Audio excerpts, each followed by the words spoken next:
Hi everyone, a pleasant afternoon.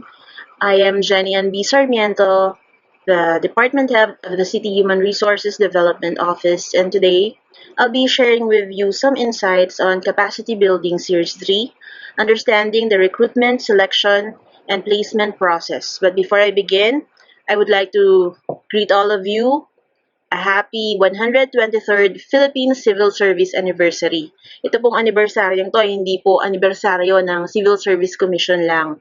Ito po ay anibersaryo nating lahat na nasa public service. So, palakpakan po natin ang bawat isa at magpasalamat po tayo na tayo ay binigyan ng pagkakataon na makapaglingkod bilang mga public servants.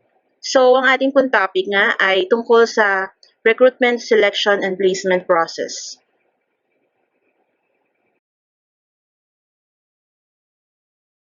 Let me introduce to you Prime HRM, which stands for Program to Institutionalize Meritocracy and Excellence in Human Resource Management, which is a program of the Civil Service Commission.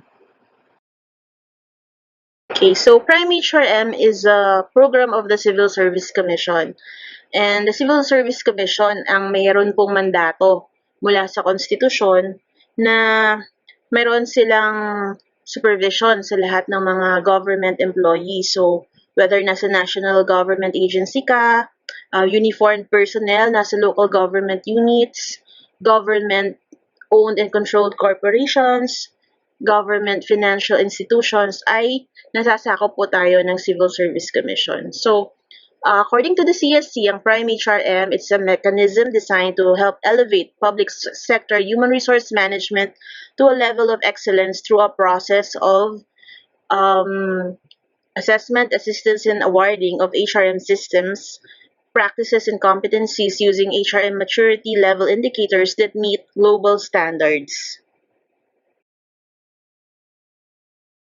There are four core HR systems: recruitment, selection, and placement, performance management, na na-awardan na po tayo ng civil service, and learning and development, and rewards and recognition.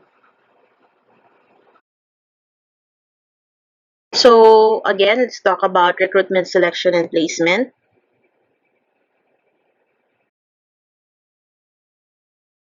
Recruitment is the first phase in the employment procedure. It is the process of finding, screening, and selecting the best qualified for placement.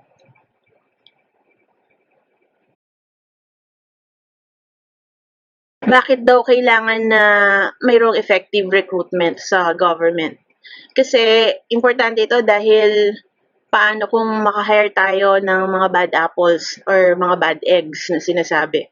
Hindi po ba na kapag merong isang hindi mahusay na empleyado, it reflects on all of us. So we try our best to recruit people who would be a good fit dun sa ating culture. And ang culture po natin is efficient public service. Yun po yung ating gustong ibigay sa public. So, effective recruitment in government is important because it will spell and ensure quality performance, quality public service, and strong employment foundation.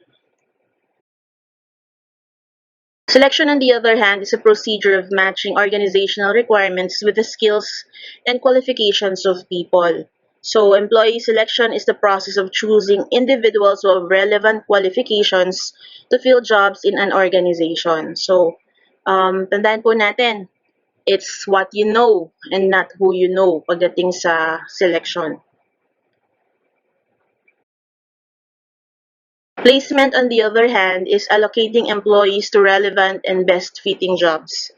It's about getting the right people for the right jobs. Okay, I'd like you to watch a short video clip para makita nyo po yung iba't ibang klase ng empleyado and why it's important to stay away from bad hires. Let's watch this video.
Okay, so we've seen the video and we all know na merong isa talaga na nagsasabotahe, and kapag merong isang empleyado na gano'n sa team, na apektuhan yung performance ng team. That's why we really need to select the right people, select good people.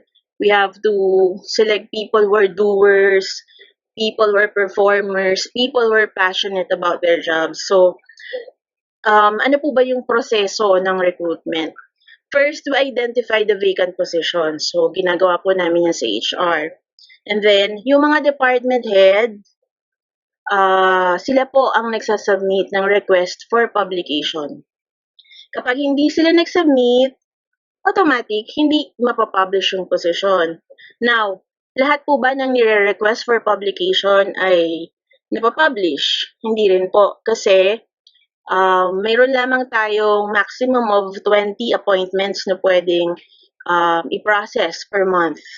And sa dinami-dami ng mga nagsasubmit ng request for publication, kailangan nating i-identify alin ba talaga yung kailangan ng agency, alin ba yung may kakulangan ng tao, alin ba yung sobra na yung tao.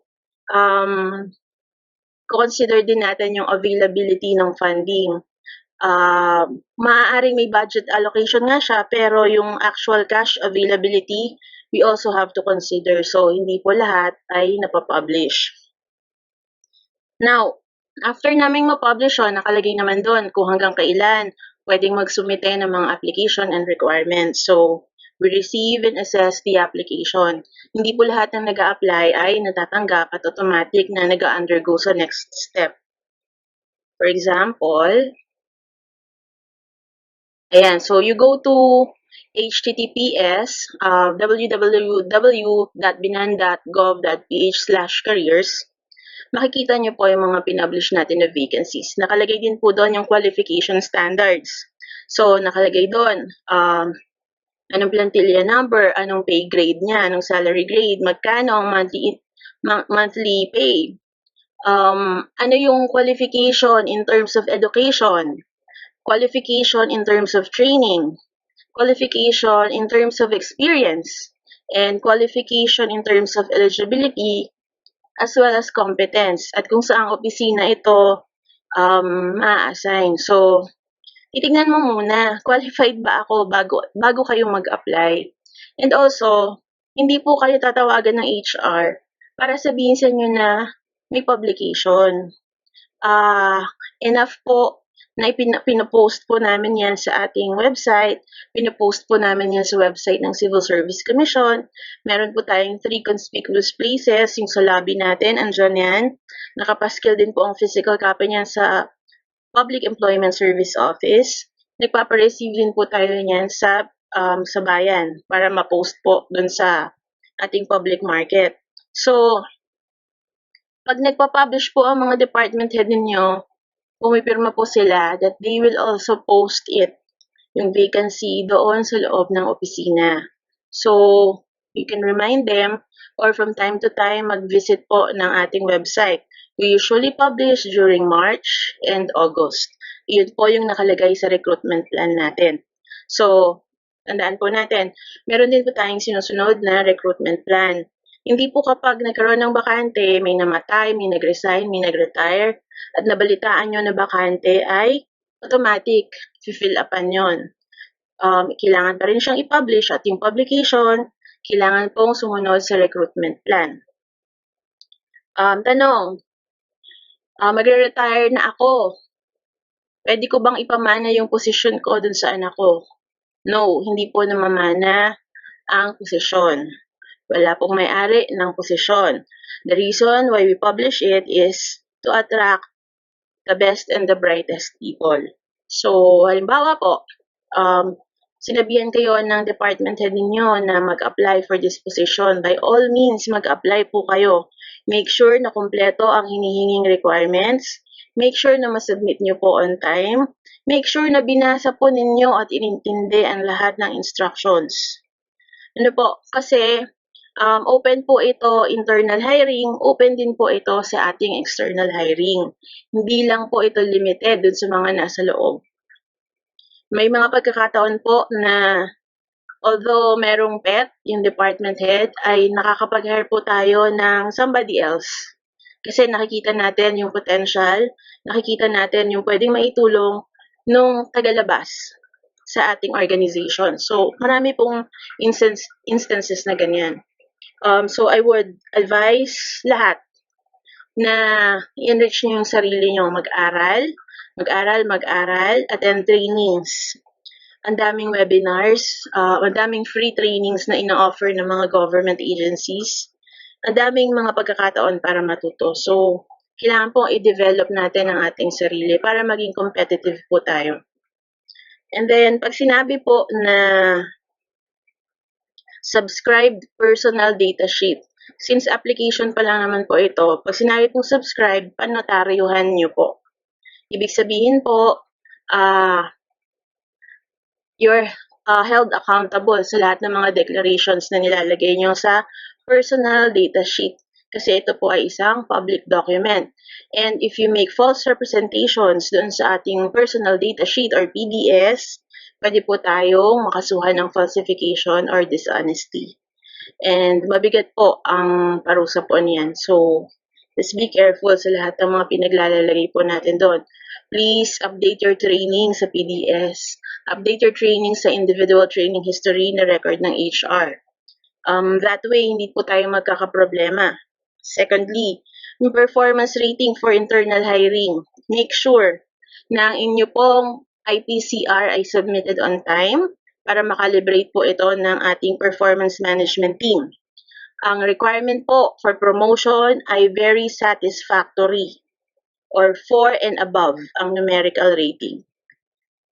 No po, pag satisfactory lang kayo or less than 4, hindi po qualified for promotion. Ganon ka-importante or ganon kahalaga ang ating IPCR. So please, tutukan ninyo ang IPCR ninyo.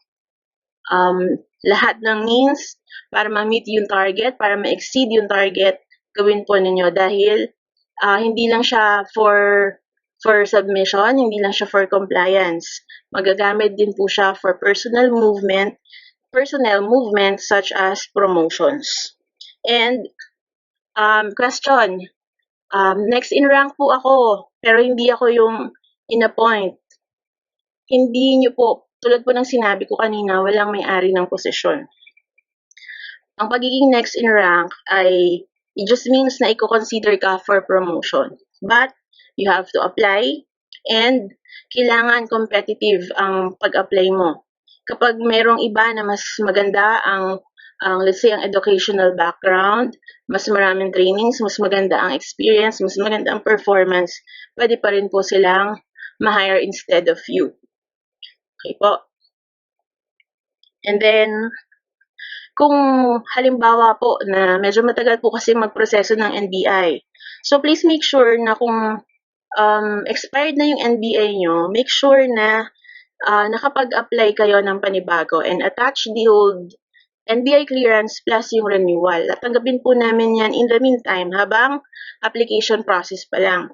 Pero hindi po kayo, let's say kayo na ngayon napili, kayo na yung ma-hire, hindi po kayo i-issue ng appointment hanggat hindi po nare-release yung updated na valid NBI po ninyo.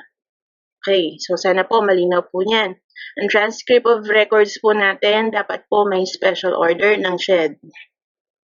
Dapat po graduate lang ng SHED accredited na institutions.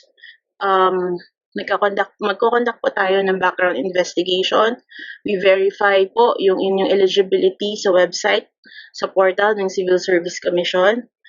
We also have to verify yung inyong education sa SHED.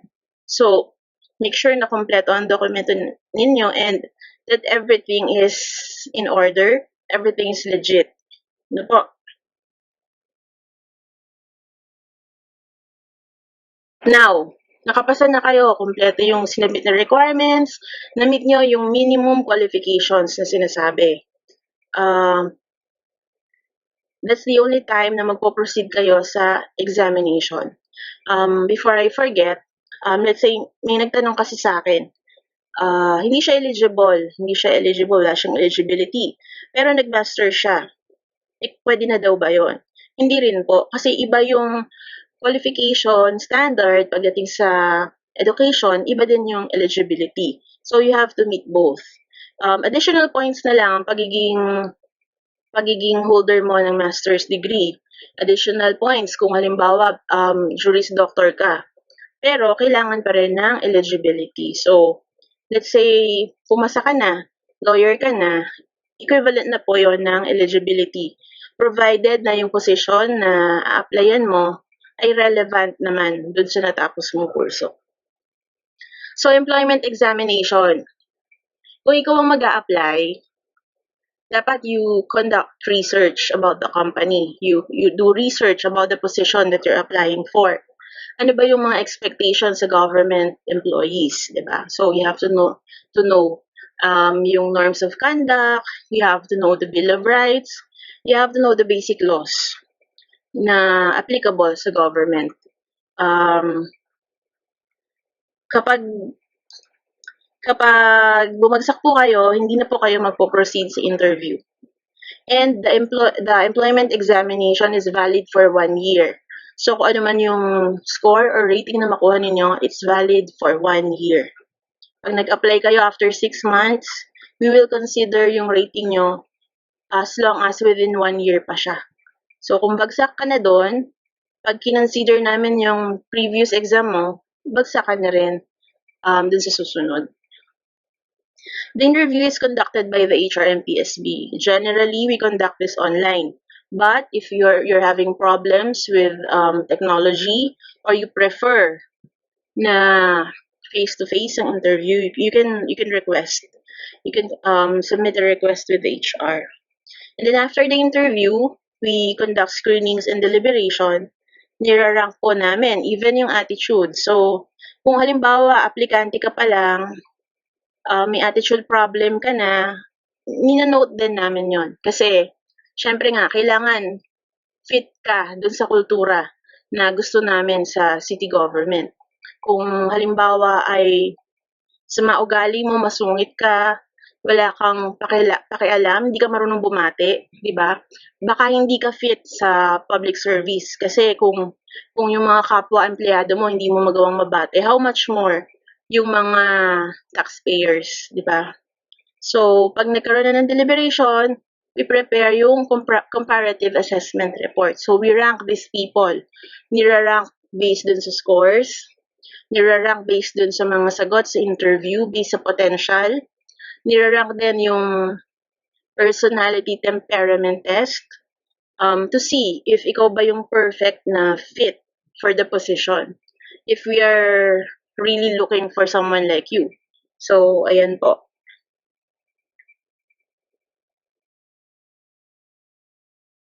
Then selection of the appointee. Ang appointing authority, it's either the mayor or the vice mayor, depende kung saan ang bakante. Pipili siya from among the top 5 na mai-rank ng HRMPSB. Hindi po pwedeng mag-appoint si appointing authority ng somebody na hindi qualified. Ano po, kailangan lang kukuha from among dun sa na-screen. And also, kapag hindi dumaan sa HRMPSB process ang isang appointment, it could be a ground for disapproval ng appointment niya. So, napaka-importante na well-documented talaga. Kaya iisipin nyo bakit ang tagal, bakit ang dami, bakit ang busisi, may picture, may documentation, kung ano-anong papel ang pinapipirmahan. It's because kapag nagkaroon ng problema, we can readily show the Civil Service Commission na nag-conduct talaga tayo ng recruitment, selection, and placement and dumaan sa HRMPSB yung aplikante. Once nakapili na, issue kayo ng notice and employment requirements. Hindi po ipaprocess ang inyong appointment hanggat hindi nyo na isasubmit ang mga requirements na ito. Kayo yung magpo-provide nito sa HR. Hindi HR ang maghahabol sa inyo. Kasi sa inyo magdidepende, diba? Kung kailan nyo isasubmit yan. And as soon as we receive all the complete documents, that's the only time na magpe-prepare tayo ng appointment papers.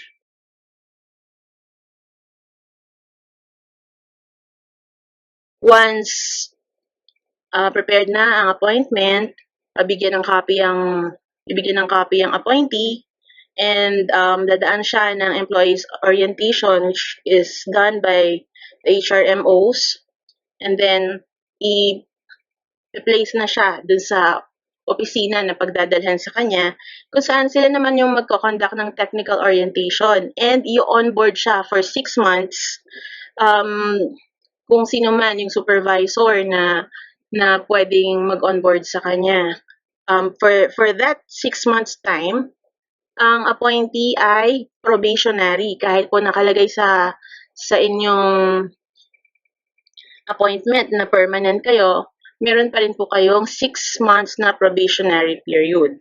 So, dalawa lang naman, ano? So, it's either, kapag career kasi, kailangan talagang dumaan dito eh. Ang mga non-career, pwedeng hindi dumaan sa HRMPSB. Ano ba yung mga non-career? Casual, job order, coterminus. Yun lang yung exempted sa HRMPSB. But the rest, kailangan dumaan sa HRMPSB.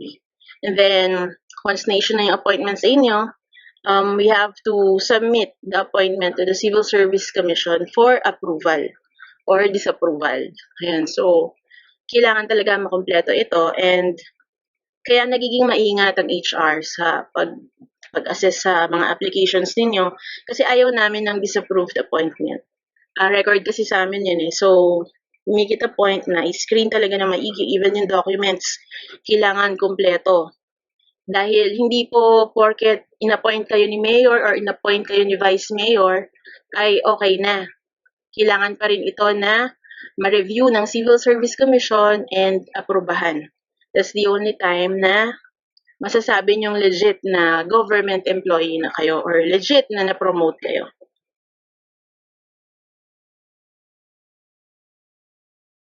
So, I'd like to remind everyone yung Article 11, yung Accountability of Public Officers.